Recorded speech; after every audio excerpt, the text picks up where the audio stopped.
Now, criticised for transferring the whistleblower officer Sanjeev Chaturvedi, who exposed several cases of corruption at the All India Institute of Medical Sciences in the capital, the Health Minister Dr. Harshvardhan has said that he is committed to transparency at India's leading medical institute. He says Chaturvedi has been shifted because his post of Chief Vigilance Officer of AIIMS was not cleared by the Central Vigilance Commissioner.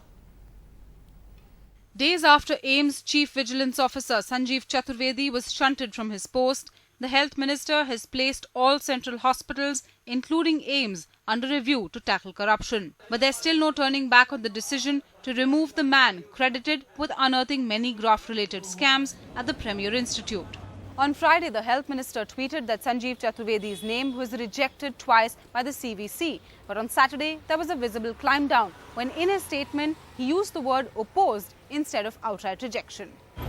The Health Secretary said it was a matter of interpretation, but top Health Ministry sources have told NDTV that there is no record of rejection or opposition. In fact, the Health Minister, they say, did acknowledge Sanjeev Chaturvedi as the CVO when he raised a query on a graft case in June this year. But the government is now attacking the previous regime for politicization, claiming it's only trying to resurrect the image of the Chief Vigilance Commission. In his statement, Dr. Harshvardhan says, disregarding the CVC's directives was part of a design to weaken the institution.